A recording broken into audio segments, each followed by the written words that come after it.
all in nature. From the earliest civilizations to the present day, people have looked to the natural world for direction and navigation. Once you are walking in the forest, suddenly you are lost. You look for your compass, but it's not with you. Don't worry, use these tips to find your way. One of the most basic ways to use nature as a compass is to use the position of the sun. The position of the sun in the sky can show direction, and the length of shadows can be used to know time and direction. For example, if you are in the northern hemisphere, the sun will always be to the south at noon. Sunrise and sunset can also be used to determine east and west. By observing the position of the sun in the sky and the length of shadows, we can know it. Then look at the trees. Trees can show you which direction you are walking in. Trees closer to the north have fewer branches.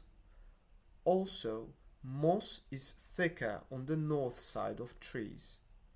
Moss grows well in shadowy, dark places, so the north side of a tree is the best place for it to grow. If you still can't find your way, try looking for the North Star. First, find the Big Dipper. It's a group of stars shaped like a spoon. The star at the end of the Big Dipper points to the North Star. If you use nature as your compass, you will never get lost that way. The colors we see. Color is all around us and plays an important role in our daily lives.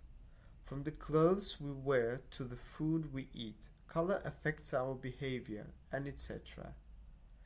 But how can we see these different colors? Well, the colors we see actually come from light. We need light to see colors. White light, such as sunlight, is a mixture of many colors of light. When it hits an object, some of the light is absorbed by the object and the rest is reflected. The color of the reflected light is the color that the object appears to be. For example, when white light hits a red apple, the apple absorbs all of the colors except for red. Only red light is reflected and enters your eyes. This is why the apple looks red. If an object absorbs all the colors of light, it will look black. When sunlight passes through a glass of water to land on a wall, we see a rainbow on the wall.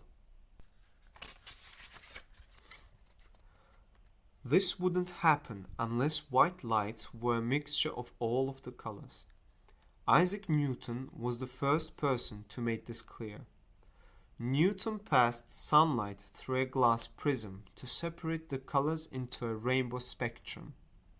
He then passed sunlight through a second glass prism and combined the two rainbows. The combination produced white light. This not only shows that white light consists of many different colors, it also shows that we need white light in order to see the colorful world around us. The history of the ice cream cone. Everyone likes to eat ice cream on hot summer days. If you hear someone say that a food item was invented in 1904, you can be almost certain that they are wrong. But it's real. The first cone was introduced at the 1904 World's Fair in St. Louis, Missouri. There were many people selling ice cream there. One ice cream seller was a man named Arnold Fornaco. His ice cream was very delicious. Soon he ran out of ice cream balls. More people wanted to buy his ice cream, but he couldn't sell it. Luckily, a Syrian seller named Ernest Hamwi was there. Hamwi was selling waffles. He rolled up his waffles and gave them to Fernaku. Fernaku put his ice cream in the waffles and sold them to his customers.